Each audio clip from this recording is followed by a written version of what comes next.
Olá, estamos de volta. Esse é o vídeo 2 do estudo do dia 20 de novembro de 2021. Estamos no livro 4, capítulo 2, Penas e Gozos Futuros. Estamos estudando o item expiação e arrependimento. Vamos para a questão 998. A expiação se realiza no estado corpóreo ou no estado de espírito?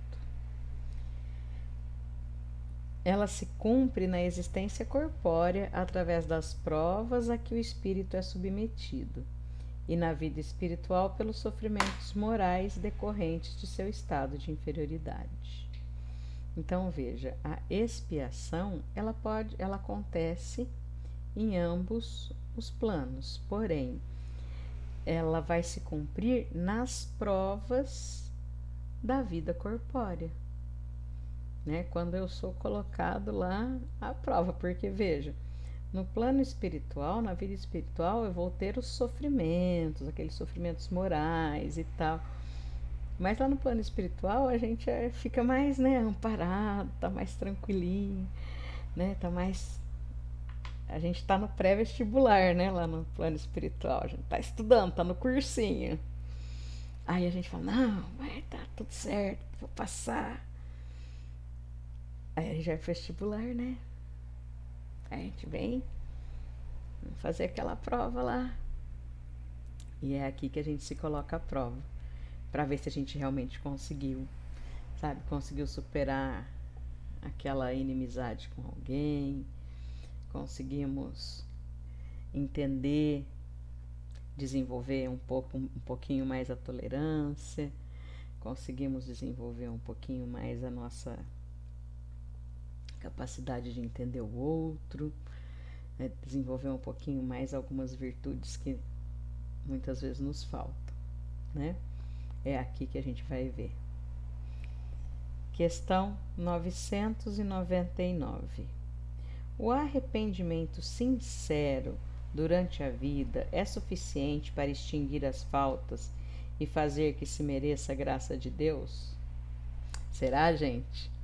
Será que se eu chegar lá na hora do meu desencarne e falar, nossa, Senhor, como que eu pude fazer isso? Que arrependimento. E isso realmente sincero, do fundo do meu coração, isso é o suficiente? Lamento, eu tenho uma notícia triste para vocês.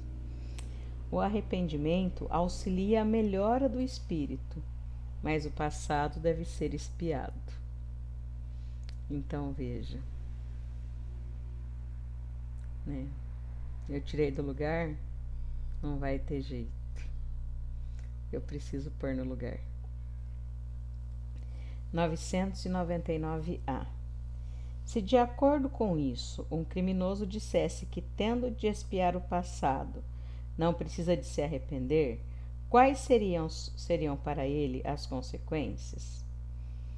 Se teimar no pensamento do mal, sua expiação será mais longa e mais penosa. Porque qual que é a questão? Quando você não se arrepende do que você fez, é sinal que você ainda acha que aquele comportamento é adequado. E você então vai continuar fazendo aquilo. Quando essa que é a questão, porque quando você se arrepende, você entende que aquele foi um comportamento que não deve ser repetido. Então você não vai mais fazer, você vai extinguir aquele comportamento, vai reparar e tá tudo certo. Agora, não adianta a pessoa falar assim. Vou dar um exemplo de professor. Professor é uma água, né? É como eu falo para as crianças: não adianta você pedir desculpas pro amiguinho e continuar fazendo a mesma coisa. Então não adianta você bateu no amigo no recreio hoje. Aí você pediu desculpas. Amanhã você bate novamente, pede desculpas. Quer dizer, não está adiantando. O seu comportamento continua igual, né? Então você precisa mudar o comportamento, né? Senão, não adianta. Olha, vamos para um número bem redondinho, gente. Questão 1000. Podemos, desde esta vida, resgatar as nossas faltas? Aí vem a parte boa. Sim, reparando-as.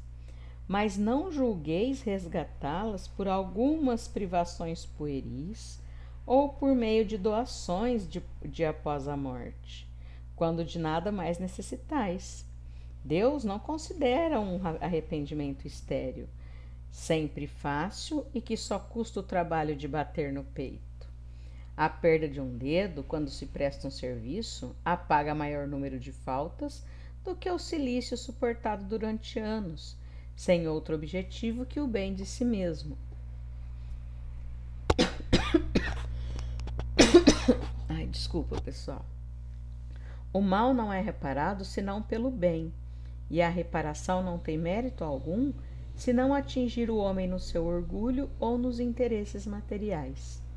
De que serve como justificação restituir após a morte os bens mal adquiridos que foram desfrutados em vida e já não lhe servem para mais nada? De que lhe serve a privação de alguns gozos fúteis e de algumas superfluidades se o mal que cometeu para o outro continua o mesmo? De que lhe serve, enfim, humilhar-se diante de Deus se conserva o seu orgulho diante dos homens?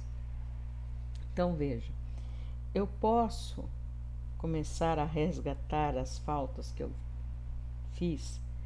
Posso. Como que vai ser isso? Realmente tendo ações reparadoras em relação àquelas pessoas, àquelas situações em que eu tive uma atitude equivocada. Então, não adianta eu me mortificar, não adianta eu fazer um monte de coisas aí que não vão levar a um objetivo prático, a um objetivo, aquele objetivo que eu quero atingir. Então, se eu durante muito tempo fui grosseira, desagradável com as pessoas, qual vai ser a forma de eu resgatar essas faltas? Mudar esse comportamento e começar a tratar as pessoas de uma forma amorosa, de uma forma que ela se sinta bem, que ela se sinta acolhida, né? Abraçar as pessoas, né? Trazer as pessoas menos agradáveis, como éramos nessa situação, para perto de nós, né? Ajudar a transformar essas pessoas. Dizem que já nos foi dito que o amor cobre uma multidão de pecados. Então, uma das formas é o amor de verdade, né? Vamos então por essa que eu acho que é mais simples, né? Questão 1001. Não há nenhum mérito em se assegurar após a morte um emprego útil para os bens que deixamos? Nenhum mérito não é bem o termo.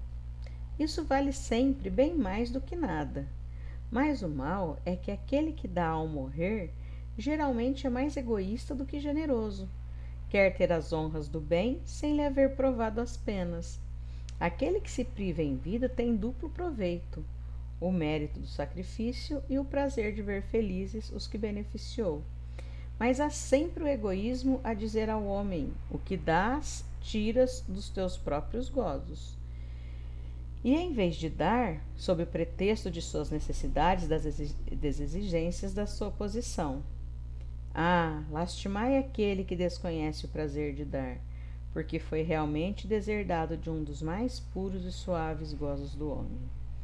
Deus, submetendo-o à prova da fortuna, tão escorregadia e perigosa para seu futuro, quis dar-lhe, em compensação, a ventura da generosidade de que ele pode gozar nesse mundo.